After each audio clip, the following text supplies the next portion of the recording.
Hey, Angel Reese, back in the gym, working on her pull-up, bang. Working on her midi, working on her mid-range game, 15 to 17 feet out, being able to create some space for herself. Yes, this looks embarrassingly slow. No, it is not in slow motion. This is just what we have to work with right now. It's difficult to look away from Lexi Hall's training videos with the Indiana Fever when you first watch them. She's making threes with clean, confident form, and Caitlin Clark is perfecting her lethal mid-range game next to her. The video feels different, polished, intense, and focused, which is why it received 2.7 million views in a single day. Their development coach is guiding every movement, transforming routine drills into championship-level preparation. When Angel Reese's video appeared, you can see the obvious difference. And Mabry comes up with the board. Long pass, perfect to Reese. She was unable to get it in. And they play some beautiful basketball. Again, no Brianna Stewart today. Chicago's missed 7 straight shots. That's off ball screen, so she's not getting any easy look. Reese. I was immediately struck with the realization that not all training methods are created equal after seeing a 6-3 post player who had trouble with basic layups the previous season practice long jumpers instead. There were no coaches present, no obvious structure, just a camera recording moves she hardly ever used in real games. But it's like, work on your weaknesses. Work on your weaknesses and work on the important weaknesses. These aren't your usual look at me lifting weights posts that most WNBA players share during the offseason. Instead, the Indiana Fever are literally showing us their entire playbook for dominating next season, and basketball fans aren't getting enough of it. Their training isn't just regular practice videos. It's a comprehensive championship blueprint that's taking over the internet.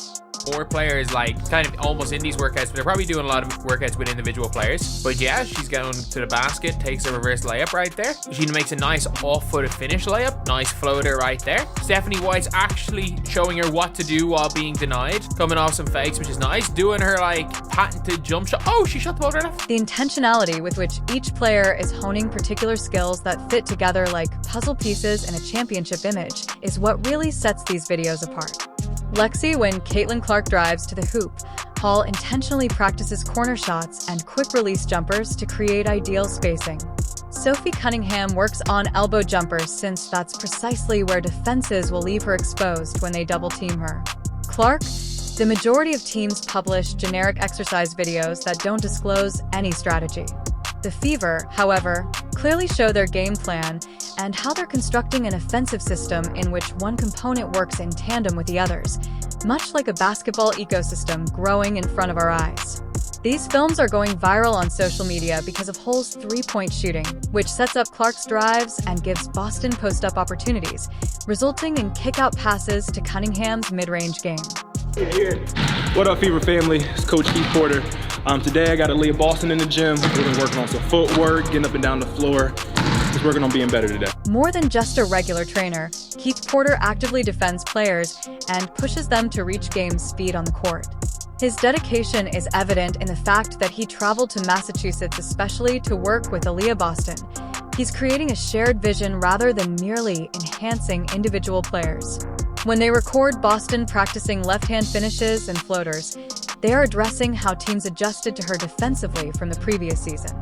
Boston responds to specific issues from real games by creating countermoves when defenders overplay her right hand, adding soft touch floaters when centers compete, and honing footwork to create separation in the post. Veterans have also completely assimilated into this system. Howard, Natasha each plays a unique role, and Brianna Turner and Dana Bonner concentrate on honing their pick and roll technique for Clark's passes. Howard works on finishes for short rolls, Turner on rim protection and vertical spacing, and Bonner on developing into that dependable corner danger in the event that defenses fail after having trouble with defensive rotations the previous season. The Fever now show video of particular help-side defensive scenarios. This shows a team dedicated to correcting shortcomings rather than just highlighting strengths, and their confidence in publicly expressing this speaks volumes and sends a message. They exhibit championship-level arrogance because they believe in their execution. So even if you know what's coming, you can't stop it. I train about 4 or 5 days a week. A lot of young guns out there now that, they want to take your spot, and I don't blame them, but it's going to be hard because I'm going to go after it.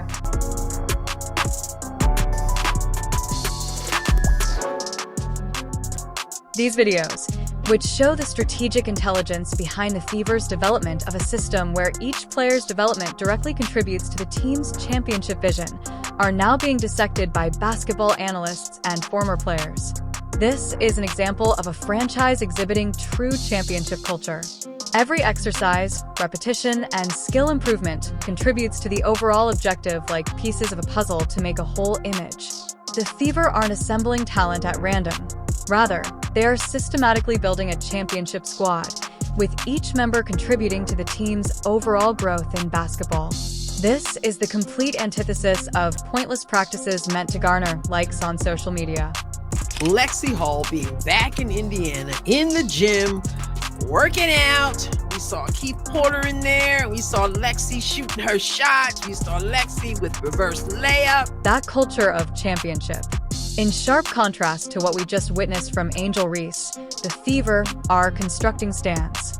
While most players would pay attention when legends like Shaq and Lisa Leslie specifically advise you to work on your layups, Angel's new training video shows her practicing everything but the things she really needs to improve on, and the discrepancy between her actual weaknesses and what she's working on may be the most eye-opening thing we've seen all offseason.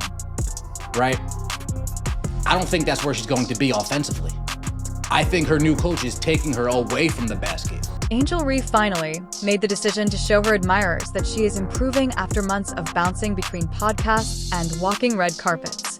The timing seems appropriate, as Indiana's progress videos are becoming more well-known. When Reese's team released their own training materials, basketball enthusiasts saw the issue right away. You get it. Put myself in her shoes and I said, you know what?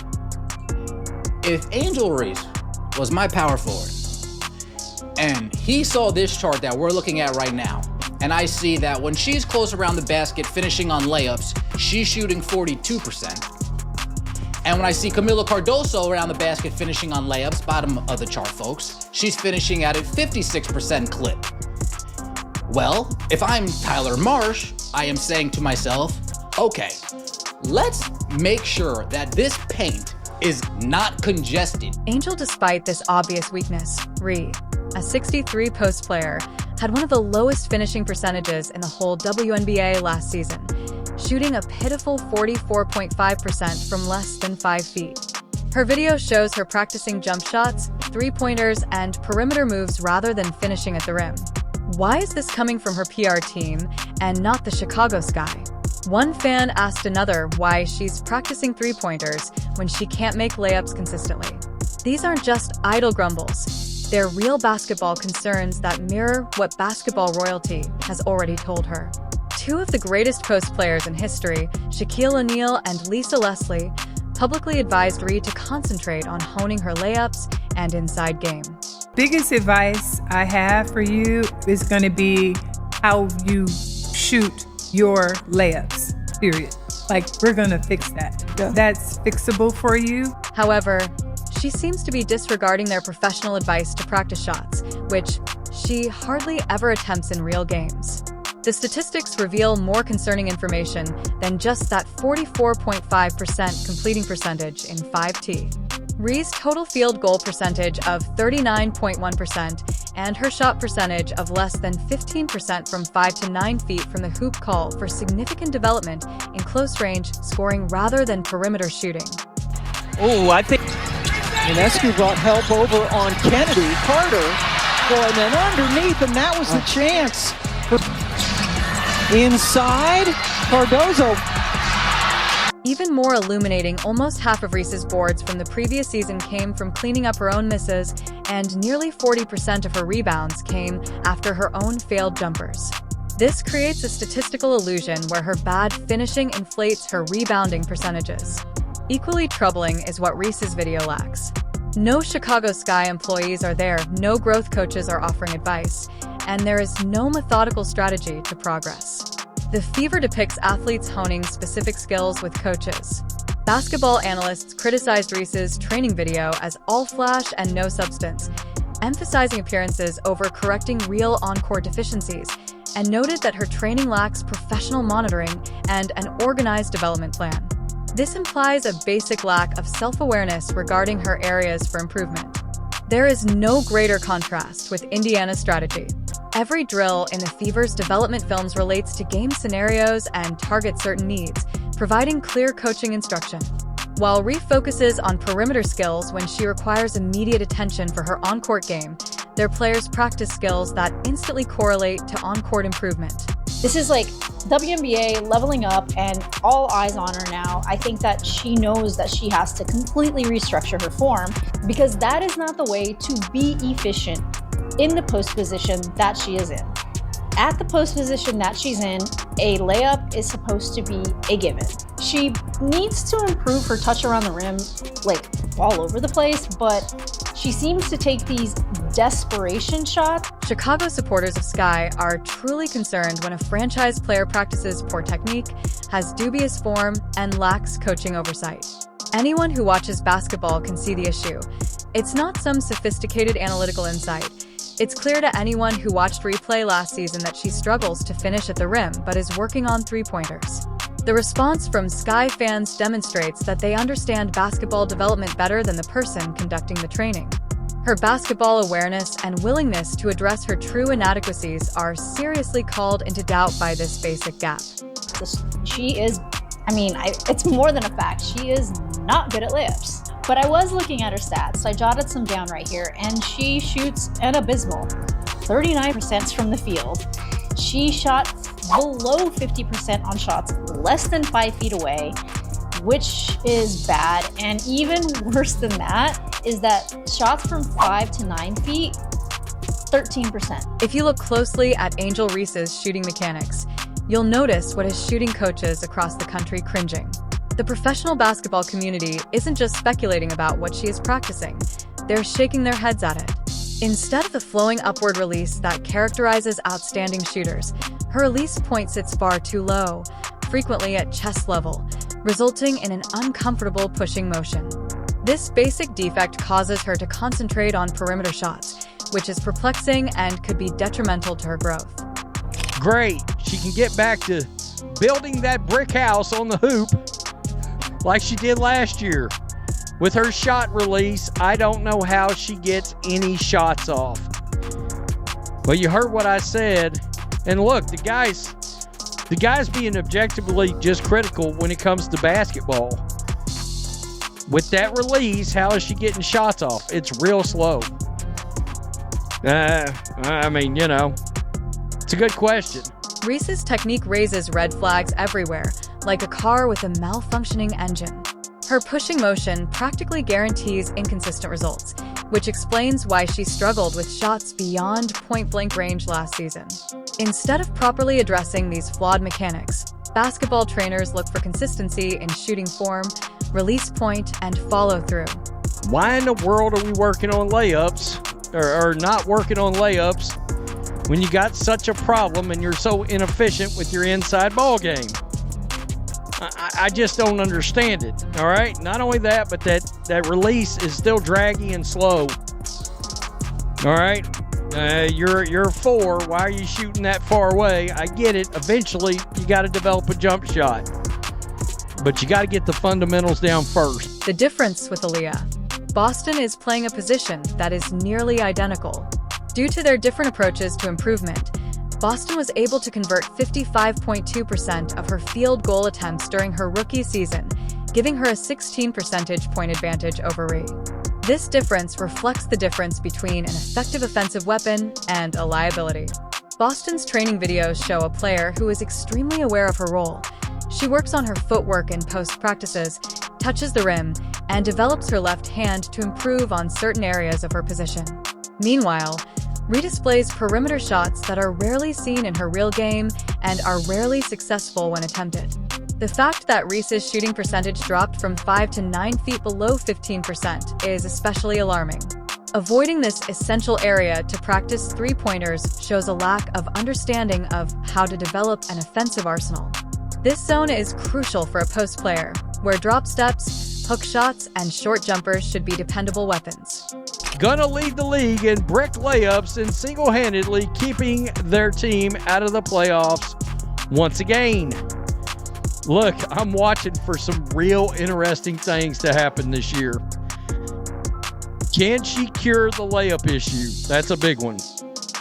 Number 2, will the Chicago Sky sideline their real superstar, Carmilla Cardozo, for Angel Reese? On the other hand, Caitlin Clark tackles rookie challenges in a methodical manner during her offseason, resisting pressure by tightening her handle, increasing mid-range options, and enhancing finishes through contact is a methodical approach that is similar to how the best basketball players turn their weaknesses into strengths. They're in that world. And so my only advice is usually just to make sure they keep basketball the main thing, because at the end of the day, that is your vehicle. It's your vehicle to, Angel Reese has a podcast. It's her vehicle to be a podcaster, right? Whatever Caitlin ends up doing, it's the vehicle to get you to that point. So you always want to make sure that part doesn't fall off. Legends like Sue Bird and Diana Taurasi had 2-decade careers by continuously improving their skills and adding dimensions to their games in order to counter defensive adjustments. While Ree goes in the opposite direction, Clark seems to intuitively grasp this blueprint for long-term success. For basketball purists, this is frustrating because Ree has real talent and physical tools. Her exceptional rebounding instincts and unquestionable on-court energy are compromised by her disjointed approach to skill development. Instead of improving her game, she produces content that appears impressive on social media. It's a balance. You have to find that balance. But when you look at some of the other athletes, particularly men, who've set a little bit of a blueprint in terms of the business and the sport, you never see LeBron miss a workout. The evolution of professional basketball follows a logical path. Learn the basics before moving on to more complex abilities. Identify your team role and develop specific abilities for effectiveness, and honestly recognize weaknesses rather than avoiding them. She's back in her natural habitat, back in the lab, playing basketball, and it's got to be a scary sight for the rest of the WNBA if she gets even better, because it's not as if she wasn't absolutely phenomenally elite as a rookie and arguably the best player in the league after the Olympic break. What we're seeing here is a blueprint for long-term success versus a formula for career stagnation. Basketball analysts are already expecting a dynasty in the building for the Indiana Fever with their meticulous approach to skill development. Conversely, Angel Reese's training regimen might actually be limiting her career potential. The contrast is apparent. The Fever produces a cohesive team machine, whereas Ree lacks strategic focus. Her field goal percentage tells the story her struggles near the basket demand improvement, yet she prioritizes perimeter shooting instead of addressing problems. Will you choose discipline or hype? The evidence is clear. Systematic development wins championships.